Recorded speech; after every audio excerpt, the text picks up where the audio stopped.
Welcome to today's Explainer. We're going to be unpacking a really foundational concept today, straight from a Class 3 chapter titled Taking Charge of Waste.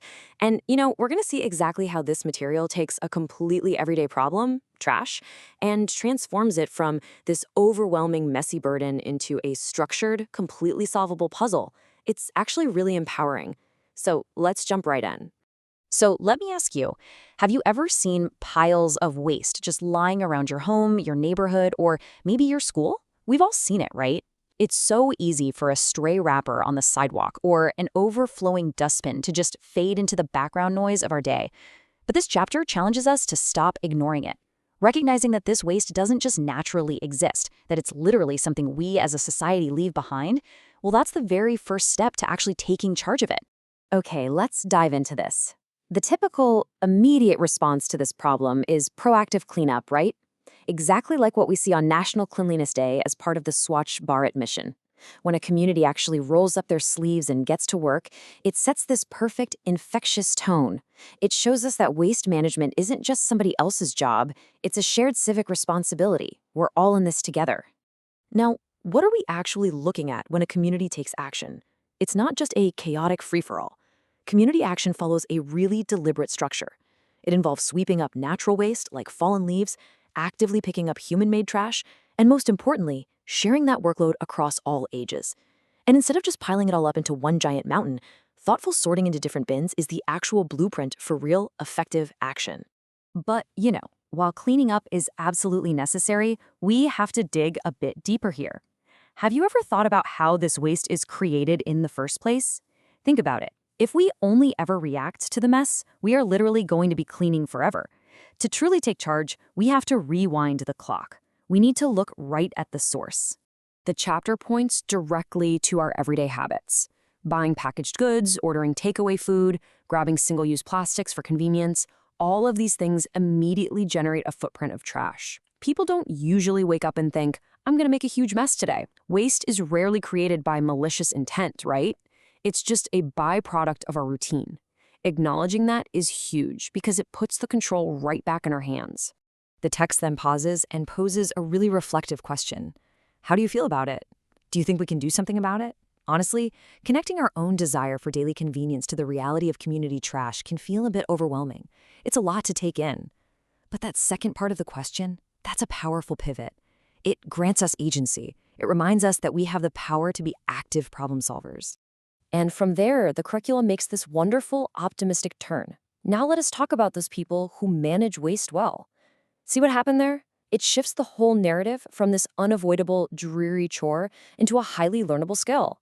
By looking at successful, clean communities as our role models, we transition from just pointing out the problem to actively applying real-world solutions. So what's the first practical step? It's essentially a personal waste audit. First, look around your home and school closely. Identify all those single-use plastic items. And then, and this is the fun part, actively brainstorm how you could replace them with safe, reusable materials, like swapping out a plastic grocery bag for a sturdy canvas tote.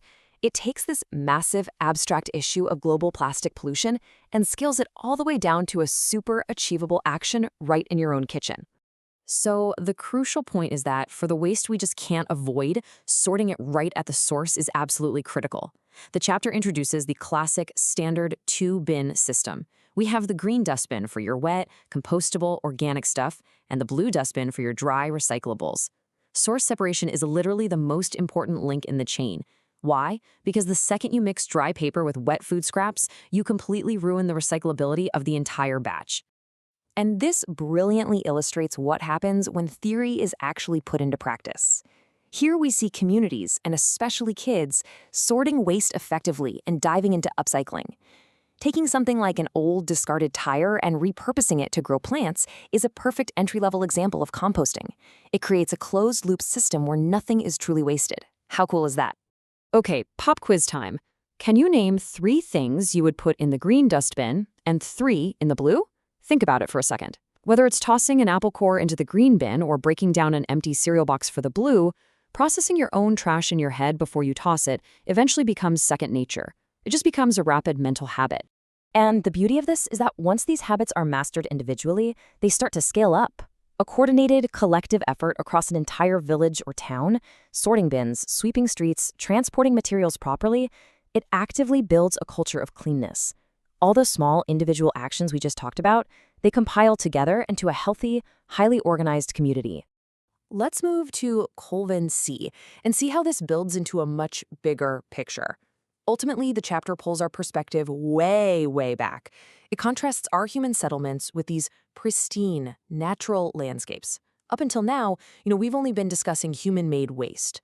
But zooming out like this invites us to look at the ultimate, undisputed master of waste management, Mother Nature herself. Which leads us to a pretty brilliant final question to ponder. What do you think happens to the waste of animals and dried leaves in a forest? I mean, there are no garbage trucks pulling up in the woods, right? No landfills. Nature operates in continuous, perfect cycles.